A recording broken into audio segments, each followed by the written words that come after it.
warahmatullahi wabarakatuh, teman-teman sekalian. Warahmatullahi wabarakatuh. Ya, kita ketemu lagi di My Life Story.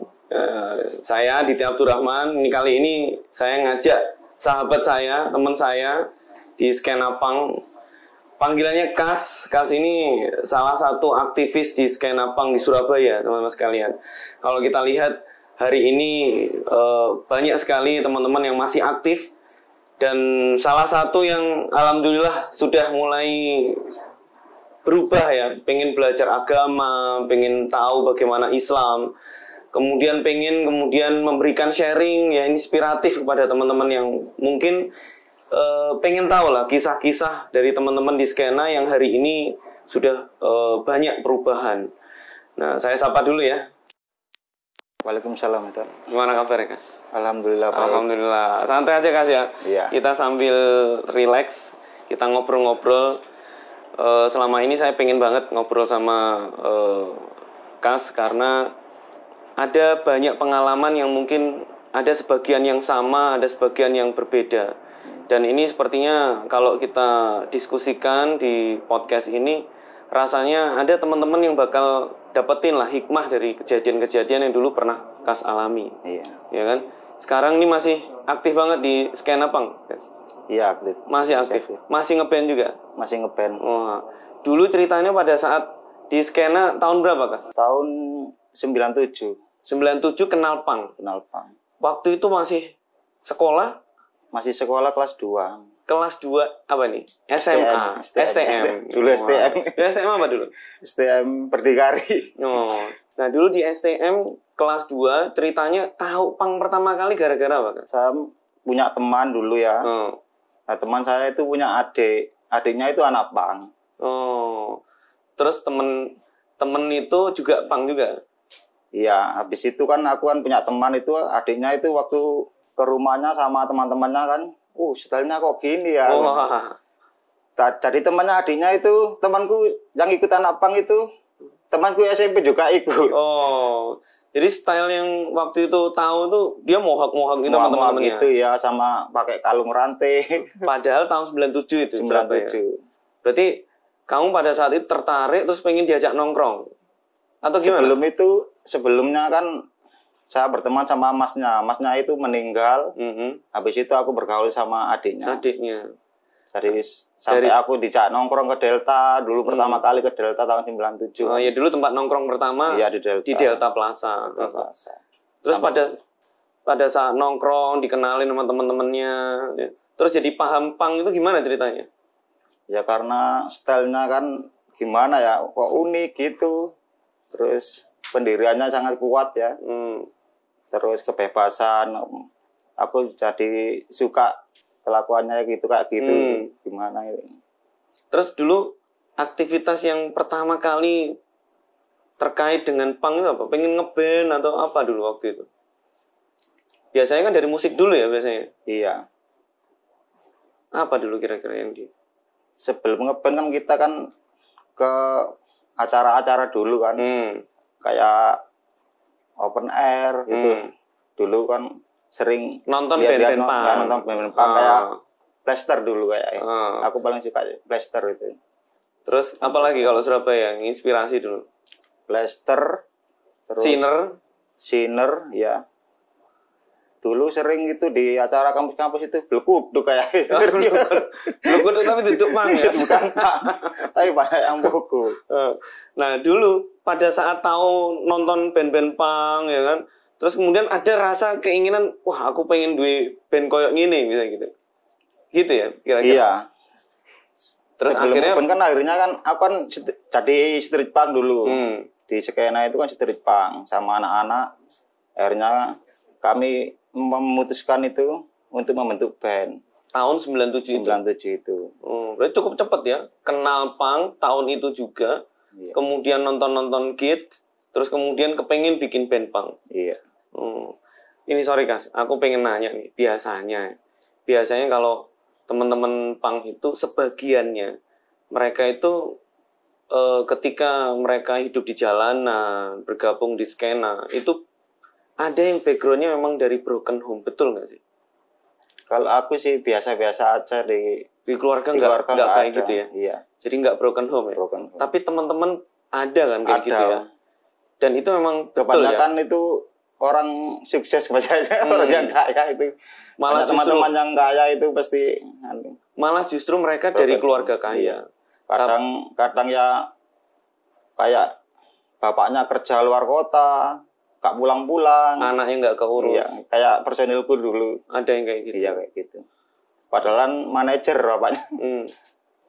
Terus pada saat kenal Pang ini jujur aja dulu kan ya aku ya lihat langsung bagaimana lah kondisi teman-temannya dan kita tahu kalau Pang itu biasanya dekat dengan alkohol, narkoba, betul gitu ya? Iya. Pernah nggak dulu ngalamin dekat dengan benda-benda itu? Pernah sekali sih. Pernah ya? Mabuk nggak berhenti. Sampai berapa tahun itu? Oh, iya. Situasi kenal alkohol, narkoba sampai kemudian berhenti itu berapa tahun? Lama itu. Habis aku punya anak kedua paling. Tahun berapa itu? Tahun 2015-an aku berhenti. 2015 dari sejak 97 sampai 2015. Iya. Wih, cukup lama ya. Iya. Nah, sekarang dulu kondisi yang zaman di Pang itu, kan tadi kenal alkohol, sampai separah apa dulu? Ngalamin kayak gitu. Tapi aku nggak pernah kayak Odin tuh nggak pernah. Nggak pernah ya? Nggak pernah. Memang aku suka mabuk aja dulu. Kalau narkoba sebenarnya kurang suka, Ustaz. Karena narkoba itu kan merusak teman kan. Kadang kan suka iri teman sama ini kan iri, nggak diajak ikut ini iri gitu. Aku nggak sukanya gitu kalau narkoba. Paling aku sukanya mabuk. Tapi ya pernah ngalamin make lah. Soalnya kan aku kalau narkoba itu aku nggak pernah beli aku itu. Pasti diajak teman-teman. Karena aku kalau mabuk minum itu aku habis-habisan uangnya. Karena mahal memang secara ini ya. Tapi lebih aku bayaran 1 minggu itu udah habis lah buat minum aja ya. Buat minum buat mabuk itu.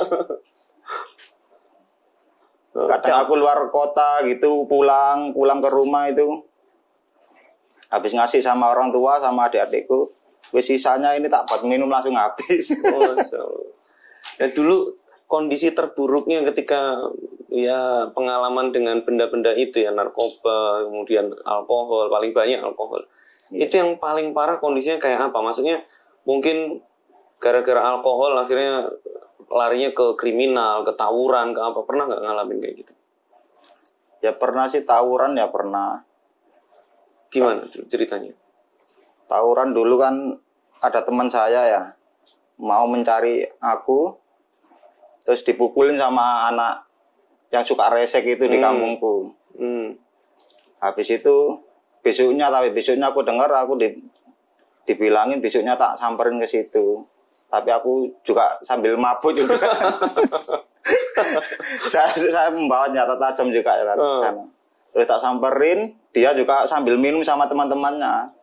Habis itu aku tak samperin, aku langsung dipukul. Padahal aslinya masalahnya bukan sama kamu tuh. Bukan. Aku mau aslinya ngenano itu loh. Ngeluruskan.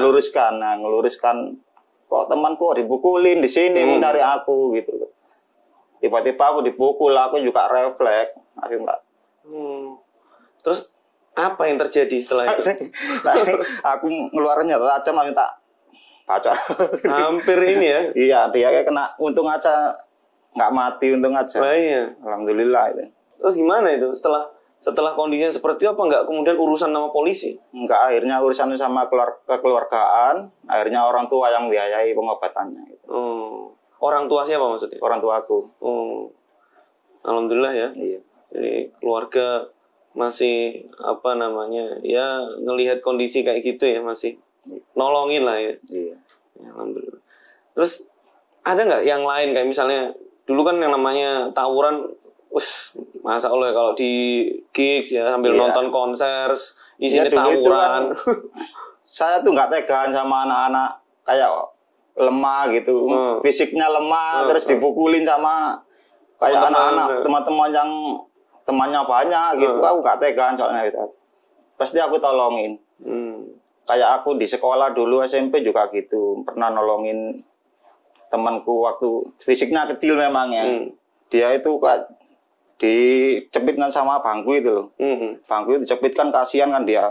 Terus aku tolong, ngapain kamu gini? Akhirnya dia gak terima. Kenapa kok kayak gitu, Guys? Maksudnya gini, biasanya kan karena kayak misalnya kejadian yang tadi dipukul orang kemudian refleks langsung ngambil sajam misalnya gitu. Itu apa gara-gara kejadian kayak gitu kemudian trauma terus akhirnya jadi ngelihat tawuran yang berikut-berikutnya jadi nggak tega gitu. Apa penyebabnya dulu? Ya gimana ya? Kayaknya nggak tega lihat anak-anak dipukulin gitu. Soalnya dia kan lemah, nggak ada temannya kok dipukulin gitu. Tapi kalau sama-sama kuat masih ya, kalau sama kuat aku tak biarin. Kalau dia sudah nggak mampu gitu, kasihan. Iya. Sampai aku akhirnya tarung sama dia. Sama teman-teman yang mukul itu tadi. Karena belain yang lemah tadi. Ya itu memang fitrahnya kan. Orang itu fitrahnya melihat sesuatu yang nggak berdaya. Alhamdulillah kalau fitrah itu masih Allah kuatkan waktu itu ya. Iya. Nah, yang soal polisi nih, Kas. Pernah nggak punya urusan sama polisi? Pernah, cuma salah tangkap dulu ya. Gimana ceritanya itu? Dulu pertama kali berandal perform di Untak ya. Itu aku masih rambut tak moain dulu, masih dandan-dandan dulu kan di Delta, di skena Delta itu. Habis itu diserang sama sekumpulan bonek. Oh. Jadi dulu memang anak-anak pang itu kan memang kalau sama bonek kan dulu crash ya sering ya? Iya sering crash lah. Nggak tahu paling ya oknum paling oknum pang yang dulu. Dulu. Iya. Akhirnya itu diserang, akhirnya kita berkelahi sampai banyak polisi, banyak angkatan itu. Akhirnya aku dinaikkan ketangkap, dinaikkan ke mobil patroli dulu yang ada kursinya, ada depannya yang sampingnya itu loh, ada kursi duduknya itu loh kayak. Habis itu ya difoto-foto memorandum keluar. Loh, ada fotomu itu? Di koran. Di koran ada. Sampai rambut muak gini. Nah, itu mau main itu? Mau main. Mau perform pertama kali berandal itu. Waduh. Pengalaman itu. Urusan sama polisi. Akhirnya dibawa ke Polsek Genteng Kali itu. Jadi itu ketangkapnya di Delta ya? Di depan Delta. Aku sama Enden yang kena itu. Yang drummerku itu, personilku, sama anak-anak pang yang lainnya, terus dibawa ke Polsek, ditanya-tanyain. Ya sempat aja boneknya juga kecekel 2 itu, ketangkap 2. Akhirnya aku ngomong sama kanitnya yang verbal itu, perempuan itu, ini rambut asli apa rambut dulu. Itu dalam kondisi mau berdiri. Gitu. Saya mau main Bu, tawar. Saya mau main pentas musik Bu. Di mana? Di Untak gitu. Saya mohon Bu, izin Bu. Terus akhirnya aku dikeluarin. Memang waktu itu memang terbukti memang iya. Lagi apa namanya? Lagi main tawuran enggak? Maksudnya iya, pada saat itu memang tawuran. Oke. Sampai tersangkanya borongnya juga ya ketangkap juga orang 2. Akhirnya damai juga. Akhirnya didamain. Terus aku dikeluarin sama Henden, personilku satunya itu drummerku. Ya udah kamu keluar aja. Kamu sana keluar. Terus aku nggak punya uang Bu. Posisi tak bujui. Aku nggak punya uang, nanti aku ketemu bonek lagi aku dipukulin gimana ini. Terus akhirnya aku dikasih uang, suruh naik angkot langsung ke Untak aku. Ya Allah. Sering itu salah tangkap itu sering memang dulu. Itu yang pertama. Ada berapa kali itu? 3. Yang kedua itu waktu di Delta itu. Gimana? Waktu itu aku hari Sabtu pasti aku kan datang ya ke Delta, datang nongkrong sama anak-anak. Habis tiba-tiba itu langsung ditodong sama senjata. Ya kalau pistol laras panjang gitu. Kenapa? Kasusnya apa? Ternyata temanku 2 ini ya mabuk itu ke WTC dulu, mau nyabrang di jalan itu, habis itu mau ditabrak mobil. Nah, mobil itu dipecahin sama rantainya. Sambil dinaikin kayak monyet. Dipukulin itu. Teman-teman pas mabuk juga. Mabuk juga. Nggak tahu mobil itu, mobilnya ketuanya orang Polda. Akhirnya tersangkanya 1 ketangkap, yang satunya lagi lari. Terus aku naik ke atas dulu. Aku naik atas gitu ke lantai 4 itu. Kan aku kan janjian sama teman perempuan dulu. Janjian waktu itu. Aku langsung naik ke atas ke depan. Akhirnya kayak polisinya langsung nyari anak pang itu semua. Padahal waktu itu kamu nggak ikut mecahin ya? Nggak ikut mecahin. Akhirnya yang 2 mecahin ketangkap juga? Satu aja yang ketangkap. Satu aja. Terus gimana akhirnya? Terus aku resersenya naik ke atas. Habis itu ketemu aku sama orang teman perempuan ngobrol-ngobrolan gitu. Habis itu aku ketangkap juga. Dibawa ke kantor polisi, diinterogasi. Ketangkap itu kan dari Tunjungan Arab Delta Plaza itu kan aku kan diginiin di borgol gini. Kalau dulu misalnya zamannya ngebom paling aku dikirain teroris. Banyak pengunjung itu ngelihat aku semua. Dalam kondisi waktu itu mohak tapi diturunin ya? Iya. Pengunjung itu lihat aku semua. Sama senjatanya kan panjang-panjang gitu. Resersenya. Terus ada temanku itu, kalau ada temanmu semua tak bawa semua. Langsung gitu katanya resersenya. Terus temanku yang suka pil koplo itu ketemu aku papasan gini kan, aku pura-pura nggak kenal aja. Langsung akhirnya dia itu nyapa, halo Kak, goblok kon niku goblok kon niku. Wah, aku dibawa polisi loh, dek kok iso nyapa aku. Akhirnya polisinya, ini temanmu ya? Iya, dibawa semua. Akhirnya dibawa ke Polda juga, akhirnya ikut ke Polda. Sampai mulai jam 2 sampai jam 9 malam aku di sana dikeluarin itu. Oh ya Allah. Jadi dikeluarkan karena memang nggak terlibat dalam kasus pemukulan itu. Sedangkan itu tersangkanya sendiri kan ngaku ini nggak terlibat, Pak. Temanku itu. Tapi dia di penjara?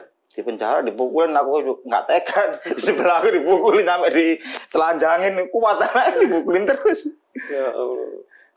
Itu yang kedua. Yang ketiga apa? Yang ketiga itu di Tunjungan Plaza. Gimana ceritanya? Aku sama itu sudah ada GS ya di depan ya? Sudah. Itu aku sama drummerku Henden itu waktu ke toilet Biskup Tunjungan Plaza itu, aku nggak tahu kan habis kencing di situ, aku keluar langsung ditangkap reserse itu. Apa alasannya? Alasannya ada anak pang di lift nyartok gitu loh, minta uang gitu loh. Oh, maceki orang. Temannya Boy itu dulu, almarhum Boy yang macek-macek gitu. Boy kan setelan pang. Tapi Boynya lari. Terus yang kena temannya Boy yang itu, yang preman itu. Akhirnya ada anak pang langsung dibawa gitu. Dikiranya wis sak komplotan gitu ya. Iya.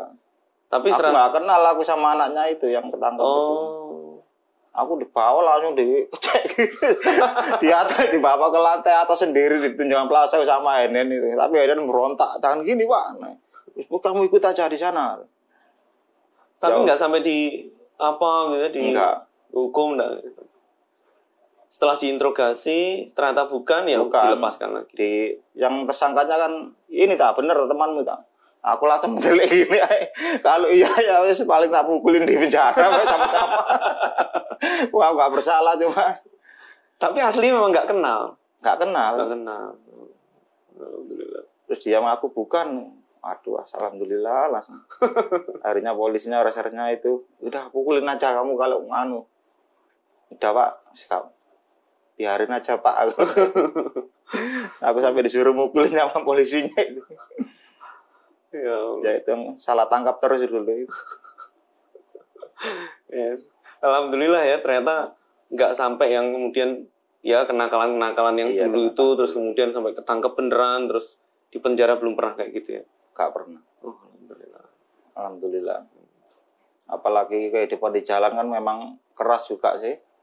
Kadang teman berkelahi sama teman sendiri, kadang sama preman, enak-enak nongkrong, terus sama preman nongkrong sama street punk anak-anak teman itu nongkrong, akhirnya disamperin sama preman bawa senjata semua apa enggak enak-enak nongkrong apa kalau nyali nggak kuat paling kencing paling kalau di situ dulu. Pokoknya keras lah kehidupan di jalan itu. Ya, kasusnya kasus kekerasan ya memang ya. Kalau dari misalnya Kayak misalnya kan di Surabaya dulu kalau di Delta itu kan ada tongkrongannya anak metal, Iya. tongkrongan. Itu juga dulu pernah juga beberapa kali konflik-konflik pernah terlibat juga nggak? Kalau sama anak-anak genre itu nggak pernah sih. Nggak pernah ya? Paling di acara-acara aja sama anak metal itu cuma tawuran di acara-acaranya. Zaman sama dulu black kan. metal dulu kan musuhan kan punk sama black metal. Belum akur ya. Belum akur. Nah terus ini kan kan kehidupan yang dulu yang sangat-sangat negatif, kenal alkohol sampai mungkin kalau bisa dibilang dulu yang namanya nongkrong tuh hampir setiap hari ya guys ya? Atau hanya weekend aja? Kadang malam minggu kalau aku ke skena itu berangkat Sabtu, nanti pulangnya pasti hari Rabu, kadang hari anu. Aku pernah padahal sekolah masih ya? Masih sekolah. Aku dulu pernah, kan rambutku kan moaan gini ya, masih sekolah itu ya. Karena aku pakai topi terus. Waktu guru BP itu periksa rambut. Aku tak topi gini terus.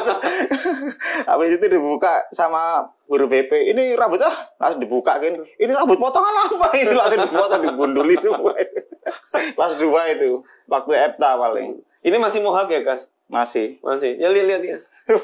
Agak rancu. Oh, iya. Karena masih ngeband ya. Sampai hari ini masih? Enggak, memang aku suka potongan gini. Dari mulai punk aku suka. Enggak tahu kayaknya cocok dengan potongan gini. Dulu pernah ngelamar kerjaan. Lamar kerjaan itu disuruh orang tua ya, bapak saya. Terus saya disuruh potong. Habis potong itu saya rasanya menetes air mata dipotong. Kayak segitunya. Sudah jadi karakter ya? Iya, karakter. Ya Allah. Padahal kerja itu kalau diatur-atur aku nggak suka. Dulu pernah kerja di percetakan, banyak aturan bosnya gini-gini, paling 3 hari nggak kuat ya? Nggak kuat. Mending aku kerja bangunan. Nah terus yang menarik itu kan ada fase di mana dulu waktu kamu di skena, terus kemudian mulai mikir urip lah, mikir hidup lah gitu. Mikir hidup itu maksudnya, wah aku kudu berubah ini, aku kudu lebih baik lah. Meskipun dulu mungkin belum mikir kalau harus ngaji dan sebagainya. Dulu kepikiran untuk mikir kayak gitu tuh waktu apa? Waktu nikah atau waktu gimana? Belum, waktu nikah masih belum sih. Belum kepikiran ya? Belum kepikiran, soalnya waktu nikah kan aku kan belum siap, belum bekerja, belum apa-apa, juga mabuk juga. Dalam kondisi seperti itu, iya. Nikah. Saya sampai heran, masa aku nikah sekarang gitu. Mikir kayak gitu. Padahal belum ada persiapan. Sampai kemudian baru kepikiran untuk ninggalin kebiasaan-kebiasaan itu kapan? Ya setelah menikah punya anak 2 itu. Apa yang memicu akhirnya kok aku mulai saiki wis kudu berubah? Apa yang memicu itu? Dulu saya pernah kehilangan anak nomor 2 itu. Karena meninggal? Iya, karena meninggal. Sakit jantung dari bawaan lahir. Gimana nggak dulu tahu ceritanya? Itu teguran dari Allah apa gimana, saya nggak tahu. Ceritanya gimana dulu waktu itu? Waktu itu kan aku kan jadi bantar bola juga, Ustaz. Jadi aku nafkahi keluargaku itu sambil hasil bantar bola itu. Terus punya anak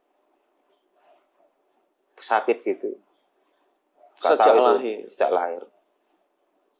Terus tiap hari berarti sering ke rumah sakit iya, atau masih kontrol gitu? Setiap bulan kontrol, kadang opname, sampai nggak bisa bekerja, sampai nungguin anak gitu. Nah, itu anak pertama? Anak kedua. Anak kedua. Terus pada saat kondisi kayak gitu, kamu mulai mikir iki ujian, mungkin teguran dari Allah kayak gitu? Aku mulai mikir gitu. Ada nggak yang nasihatin waktu itu sehingga sampai mikir kayak gitu? Nggak ada sih, cuma dari hati aja. Masya Allah. Terus pada saat anak terus kemudian nggak ada, terus kemudian kamu pasti terpukul juga kan pasti. Iya. Istri juga kayak gitu. Terus apa yang terus kamu pikirkan? Maksudnya aku seketokan kudu leren kok ngene atau gimana? Aku merenung diri waktu itu, habis kehilangan anak, aku kan udah gak ke skena lagi. Sampai berapa lama? Mungkin 2 tahun, 1 tahun setengah. 2 tahun, 1 tahun setengah. Saya nggak ke skena, wis merenung, wis aku udah waktunya untuk menjalankan perintah-perintah Allah gitu. Apa sih mbok lakukan pertama kali? Ya, sholat sholat aja sih. Kalau ngaji sih masih belepotan. Karena taunya ya sholat itu. Kebetulan istri maksudnya istri paham ya soal kalau itu ya masalah sholat. Iya, bisa. Istri kira-kira gimana guys? Maksudnya pada saat tahu kalau kamu kemudian pengen ya muhasabah lah ya, ngoreksi diri sendiri, terus kemudian berhenti minum, berhenti mabuk. Itu istri gimana waktu itu? Ya dulu kan istri kan ya sering nasihati kan. Udah berhentilah. Masa kamu anak udah besar, masa kamu masih minum-minum terus gitu. Tapi ya kepikiran juga sih. Anak udah besar, sedangkan kehilangan anak juga. Terus ini guys, kalau seandainya kan dulu pada saat ditegur sama Allah dengan cobaan kayak gitu ya, kehilangan anak, terus kemudian akhirnya jadi ketemu di Better You, terus kita ketemu, itu dulu siapa yang ngajak ceritanya? Yang ngajak Boim ya. Boim ya? Oh, Masya Allah, Boim ini pahalanya wakai gitu. Banyak yang ngajak gara-gara Boim ya? Ya Alhamdulillah aku sampai bisa ke sini. Ya Alhamdulillah. Apa dulu katanya Boim? Ya main kesini aja lo, kalau ada waktu Kas. Iya Im, nggak apa-apa tak aku ke situ. Malah senang anak-anak gitu. Oh, Alhamdulillah. Ya Alhamdulillah tak coba aku. Jadi soalnya aku kan habis pulang kerja kan nggak ya habis ngapain ya, palingnya di rumah. Ya Alhamdulillah di sini untuk cari ilmu itu. Soalnya aku nggak paham tentang ilmu-ilmu agama itu, nggak paham sama sekali kan. Sama. Paling tahunya ya sholat, ngaji. Dulu diajarin sama ibu saya kan, dari kecil kan suruh ngaji. Ibu saya ngajarinnya, orang Gresik. Kalau ayah gimana ayah? Ayah itu suka minum juga. Oh, waktu itu ya? Iya. Sekarang masih ada tapi ayah? Masih ada. Ayah sudah berubah belum? Sudah nggak minum ya. Alhamdulillah. Ya sudah, matanya udah nggak kelihatan, kena glaukoma itu. Aku pernah kalau nggak salah beberapa minggu yang lalu, waktu kamu cerita tentang kondisi ibu, zaman kamu masih minum dulu. Iya. Sering kali pulang malam. Iya, pulang subuh. Pulang subuh itu. Dalam kondisi ibu lagi ngaji, sholat malam. Subuh kan. Sholat subuh itu. Sholat subuh sih ibu ngaji pulang itu. Kayaknya gimana? Nggak dimarahi waktu itu. Enggak. Gimana? Dari mana aja gitu paling. Ibu itu termasuk sabar ya orangnya? Sabar. Kalau negur kamu waktu itu gimana? Nggak pernah ngasih wejangan-wejangan khas? Nggak pernah. Pokoknya aku pamitan. Pokoknya aku mau keluar itu pasti pamitan. Aku ke rumah ini. Nggak pernah yang ya tahu kamu misalnya pulang dalam kondisi mabuk terus ngomel gitu? Nggak pernah. Nggak pernah ya? Pertama aja. Setelah itu kan kebal. Tapi ibu sepertinya ibadahnya kuat ya? Iya. Ibadahnya kuat, terus sampai ya aku sendiri ngerasa ya seandainya di posisi ibu ya. Iya. Terus subuh-subuh ngelihat anak pulang dalam kondisi mabuk itu, Masya Allah rasanya tuh ya opo gitu. Kadang kalau sekarang mungkin mikirnya kok iso gitu, kok bisa ibu itu sesabar itu. Saya kadang dulu waktu kamu cerita itu kan, aku batin kok iso ibu itu ngono gitu, luar biasa. Mungkin ya dari meskipun diem ya batin, mungkin ibu itu juga doain kali Kas ya. Ya makanya doa. Soalnya di kampung itu tempat pemabuk Ustaz. Gitu ya? Iya. Kadang kalau orang punya hajatan itu kadang perempuan-perempuan juga minum. Jadi kayak perempuannya minum, terus Kayak golongannya bapaknya minum, anaknya sendiri, ibunya sendiri minum gitu. Kondisi seperti itu masih ada sampai sekarang? Sekarang udah berkurang. Alhamdulillah udah berkurang. Dulu itu kesana udah ada orang minum sampai nggak bisa mati ditaruhan terus minum. Mau ke situ orang minum semua wis. Itu kamu berapa saudara sih, Kas? Aku 3 saudara. Adik, yang 2? Aku ya adik 2. Berarti nomor 1? Nomor 1. Adik-adik dulu gimana ngelihat kamu kayak gitu? Ya, adik-adik ya biasa aja.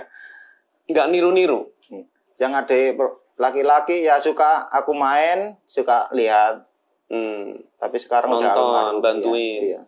Sekarang udah enggak. Sekarang usia berapa? Sudah almarhum. Adik meninggal juga? Iya. Kenapa meninggal? Sakit jantung. Oh, memang ada bawaan gitu mungkin ya?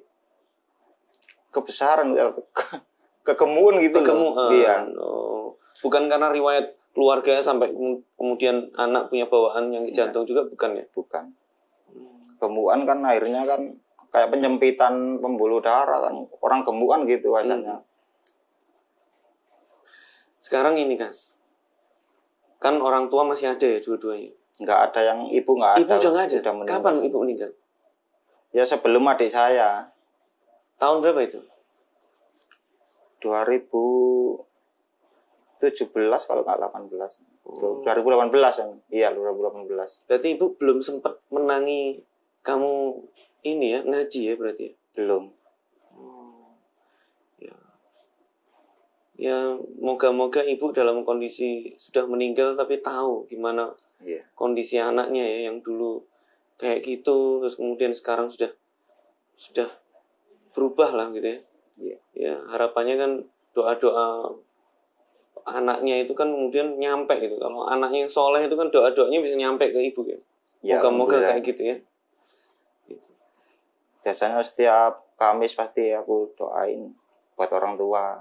Malam Jumat ke makam gitu. Di mana ibu dimakamkan? Di Kalijudan juga. Daerah situ memang. Iya. Sekarang gini, Kas. Kalau ngelihat setelah kamu belajar agama, tahu tentang Islam, mulai sedikit-sedikit ya, tambahan ilmu kayak gitu. Kan biasanya lingkungan itu, teman-teman yang lama itu kan kemudian ngelihat orang yang tadinya perilakunya begini kemudian berubah jadi begitu. Ada nggak respon yang kayak misalnya negatif banget gitu? Ada nggak? Ya paling responnya paling bergurau, paling kayak nyindir-nyindir bergurau tapi nggak langsung nonjol gitu loh. Mungkin bergurau paling nggak berani paling gitu. Ya, kalau ngolok sekarang nggak berani mungkin ya. Kemungkinan itu. Soalnya, mungkin karena juga sudah pada dewasa, sudah gede-gede ya kan. Kalau misalnya mau beda prinsip tuh kayaknya sudah nggak kayak dulu yang dikit-dikit langsung cepat fisik ya. Ya, alhamdulillah. Tapi ada ya orang-orang yang cenderung nyindir-nyindir kayak gitu ya. Iya, ada lah. Kalau seandainya ada yang ngolokin gimana kan? Cuma paling ya didiemin aja lah. Diemin aja ya. Terus gak main fisik-fisik udah gak zamannya. Alhamdulillah. Kalau dari sisi teman-teman itu cenderung ada juga nggak yang misalnya dia ngasih support positif, malah justru respect. Iya banyak. Malah non muslim aja suka respect kadang. Gitu ya? Iya. Teman saya non muslim juga. Apa kata mereka? Bagus tak kasih. Kumpulannya bagus-bagus. Komen-komen di sosmed. Kadang ngomong langsung gitu. Tapi kalau waktu kumpul sama teman-teman nggak yang nggak mabuk misalnya gitu, nggak diolok-olokin? Enggak. Kan udah sekarang tahu, anak-anak udah tahu. Kalau aku kan udah berhenti mabukan, anak-anak udah tahu. Biasanya kalau anak minum paling aku dilewatin. Aku paling minum kopi gitu kalau di skena itu, di Kang Setan itu paling minum kopi, udah tahu anak-anak, nggak ditawarin. Itu salah satu bentuk menghormati juga ya. Karena dulu titik perubahannya juga gara-gara kamu kehilangan anak, terus kondisi kayak gitu. Apalagi Alhamdulillah. anak udah dewasa kan. Saya kan sebagai rumah tangga, penanggung jawab rumah tangga. Pernah nggak sih kepikiran kayak misalnya aku pengen belajar agama ini supaya ya sebagai ayah, kan nggak enak kalau nanti anak itu nanya sesuatu terus kemudian nggak bisa jawab, nggak bisa tahu gitu. Iya, pernah gitu. Pernah kepikiran kayak gitu. Dan pernah nggak kejadian? Misalnya anak nanya apa, Paling aku nggak pernah nanya sih anak. Paling aku nyuruh anak suruh sholat, sholat. Anaknya laki atau perempuan sih? Perempuan. Kadang aku kalau sholat itu ke musola ngajakin anak yang kecil aja. Berarti sekarang putranya ada berapa? Putra 1, yang perempuan 1. Berarti 2. aslinya 3 ya? 3. Berarti nomor 1 yang perempuan, yang kedua yang meninggal, laki-laki. Ya, kemudian yang ketiga laki-laki. Sekarang ini usia berapa nih guys? Sekarang 42. Enggak, putranya. Putranya 5 tahun. Putranya 5 tahun, yang nomor 3 ini. Yang nomor 1? Kelas 3 SMP. Oh, SMP. Oh, umur berapa ya? 15 sampai 15 6 ya. Alhamdulillah. Ya, jadi sekarang kalau ini dari kamu sendiri ya, dan kamu rasa ketika sudah kenal agama, terus kemudian jadi paham ya sebagian lah gitu ya ilmu yang dipelajari ketika ngaji. Apa yang kamu rasakan secara batin? Ya kayaknya tenang gitu loh. Kalau sekarang kan udah mulai belajar ilmu agama. Apapun rezeki dikit maupun besar kayaknya kita syukurin aja. Gak kayak dulu. Kalau sedikit hasilnya dikit itu kayak kurang tenang gitu. Tapi sekarang itu wis kita apa yang diajarkan nabi-nabi kita ya wis kita jalani. Kita pasrah tawakal gitu. Alhamdulillah. Penting. Ada nggak cita-cita Kas? Kalau misalnya kalau berdoa itu kan orang kadang punya doa yang aku pengen banget kalau ini dikabulkan. Kira-kira doa apa itu kalau misalnya Allah itu misal nih contoh, Allah itu ngasih kesempatan kamu untuk berdoa dan insya Allah itu dikabulkan. Kira-kira permintaan apa yang 3 misalnya? Apa kira-kira? Pertama minta ya anak yang soleh dan soleha. Jadi mereka anak-anak yang sekarang ini diberikan kesoleh. Itu yang pertama. Apalagi? Terus kesehatan untuk keluarga. Terus rezeki. Masya Allah. Semoga dikabulkan. Masya Allah. Amin. Baik teman-teman sekalian, alhamdulillah ngobrol sama Kas sudah banyak sekali ya hal-hal yang kita bisa dapetin ya. Ternyata dari pelajaran hidup ini ada hal-hal yang kita bisa jadikan sebagai hal-hal yang kita ambil itu pelajarannya. Dari apa yang orang lain lakukan, ya bisa jadi kita nggak perlu harus melewati sesuatu yang buruk yang sama yang dulu pernah dilakukan. Tetapi kita bisa ngambil pelajarannya dan kemudian hikmah itu menjadi pelajaran hidup buat kita agar kita tidak kemudian mendapati keburukan yang sama. Teman-teman sekalian, pelajaran hidup itu adalah hal yang berharga. Orang harus mengalami jatuh bangun dulu, kemudian baru mendapatkan cahaya, mendapatkan hidayah. Nah, akan lebih baik kalau kita tidak sampai kemudian terjerumus di situ. Bagi teman-teman yang masih baru-baru, yang nonton video ini mungkin nanti ke depan bisa jadi ada teman-teman di lingkungan yang mungkin karakternya seperti Kas misalnya kan, ya yang mungkin dulu emosional, suka dikit-dikit main fisik misalnya gitu, atau yang suka ngajak-ngajak temennya mabuk dan sebagainya. Tapi ketika sudah tahu gimana caranya menangani atau berinteraksi sama mereka, sebetulnya mereka itu kalau kita punya pendirian respect juga ya. Ketika kita mengatakan bahwa aku nggak mabuk, ternyata mereka juga respect selama alasan kita itu bisa diterima sama mereka kan. gitu. Apalagi kalau perform, kalau nggak mabuk nggak enak. Kalau dulu mikirnya kan gitu ya. Tapi sekarang nggak mabuk ya juga enak-enak aja. Enak-enak saja. Ternyata apa persepsi? Bullshit. Jadi persepsi kita dulu ternyata belum tentu benar gitu ya. Orang bisa jadi nggak kayak gitu pun bisa ya. Kalau misalnya dikatakan perform harus mabuk, misalnya main musik harus mabuk, nggak harus. Kita ternyata bisa melakukan hal-hal itu secara positif, nggak harus melakukannya secara negatif. Insya Allah itu pelajaran yang bisa kita ambil dari kisahnya Kas di skena punk di Surabaya. Semoga teman-teman yang lainnya di Surabaya ya, teman-teman kita semua Kas ya, yang masih belum tergerak hatinya, mungkin dengan video ini bisa memberikan inspirasi buat teman-teman. Kami di Better Youth welcome banget lah kalau teman-teman pengen kumpul di sini, nongkrong di sini, sharing-sharing di sini, kita akan terbuka lebar. Itu aja teman-teman sekalian apa yang bisa kita sampaikan di My Life Story pada episode ini. Insya Allah kita akan sambung di pertemuan-pertemuan berikutnya. Wassalamualaikum warahmatullahi wabarakatuh. Waalaikumsalam.